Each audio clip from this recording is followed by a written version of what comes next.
INC online மீடியாவின் முக்கிய செய்திகள். NR BJP அரசின் தோல்விகளை மறைக்க வைத்தியலிங்கம் எம்பி மீது பொய் பிரச்சாரம், காங்கிரஸ் கண்டனம். என்ஆர் பிஜேபி ஆட்சியை கண்டித்து புதுச்சேரி காங்கிரஸ் எழுச்சி நடைபயணம். வாக் ஃபார் புதுச்சேரிக்கு மக்களின் அமோக ஆதரவு. 2026 புதுச்சேரியில் காங்கிரஸ் ஆட்சி, மக்கள் மாற்றம் விரும்புகின்றனர். நாராயணசாமி உறுதி. தாத்தா குரலுக்கு தொடரும் வெற்றி. முதியோர் உதவித்தொகை ₹500 உயர்வு.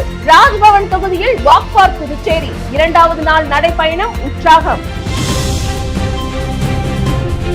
விரிவான செய்திகள். என்ஆர் பிஜேபி அரசின் செயலற்ற தன்மையும் மக்கள் விரோத ஆட்சியும் வெளிச்சத்திற்கு வருவதை கண்டு அஞ்சியே வைத்தியலிங்கம் எம்பி மீது பொய் பிரச்சாரம் நடத்தப்படுகிறது என காங்கிரஸ் செயற்குழு உறுப்பினர் உதயகுமார் கண்டனம் தெரிவித்தார். மக்கள் பிரச்சனைகளில் இருந்து கவனம் திருப்பவே இத்தகைய அவதூறுகள் பரப்பப்படுகின்றன என்றார். புதுச்சேரியில் மக்கள் விரோதமாக செயல்படும் என்ஆர் பிஜேபி ஆட்சியை கண்டித்து புதுச்சேரி காங்கிரஸ் கட்சி எழுச்சி நடைபயணத்தை தொடங்கியது. வாக் ஃபார் புதுச்சேரி என்ற பெயரில் நடைபெறும் இந்த பயணத்திற்கு பொதுமக்களிடையே அமோக வரவேற்பு கிடைத்து வருகின்றது. மக்கள் உரிமைகள், வாழ்வாதார பிரச்சனைகளை முன்வைத்து காங்கிரஸ் தலைவர்கள் குரல் எழுப்பினர். புதுச்சேரியில் தற்போதைய ஆட்சியால் மக்கள் அதிருப்தி அடைந்துள்ளதாகவும் மாற்றத்தை அவர்கள் தெளிவாக விரும்புகின்றனர் என்றும் முன்னாள் முதல்வர் நாராயணசாமி தெரிவித்தார். 2026 சட்டமன்ற தேர்தலில் காங்கிரஸ் நிச்சயம் வெற்றி பெற்று ஆட்சி அமைக்கும் என அவர் உறுதிபட கூறினார். மக்கள் நல திட்டங்கள்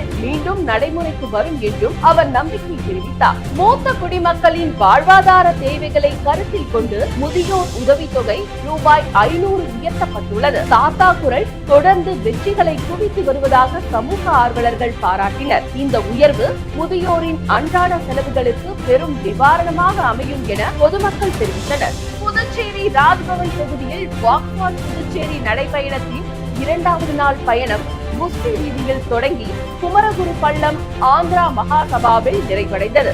இதில் காங்கிரஸ் தலைவர் வி வைத்தியலிங்கம், முன்னாள் முதல்வர் வி நாராயணசாமி, சீனியர் துணைத் தலைவர் PK தேவதாஸ், சட்டமன்ற உறுப்பினர் M வைத்தியநாதன், முன்னாள் அரசு கொறடா RKR அனந்தராமன், முன்னாள் சட்டமன்ற உறுப்பினர் R கார்த்திகேயன், இளைஞர் காங்கிரஸ் தலைவர் ஆனந்தபாபு நடராஜன், மகிழா காங்கிரஸ் தலைவி நிஷா ஆகியோர் கலந்து கொண்டனர். இவர்களுடன் குமரன், மருது பாண்டியன், வேல்முருகன், ஜெரால்ட், பிரதீஷ் உள்ளிட்ட ராஜ்பவன் தொகுதி அனைத்து பிரிவு நிர்வாகிகளும் கலந்து கொண்டனர்.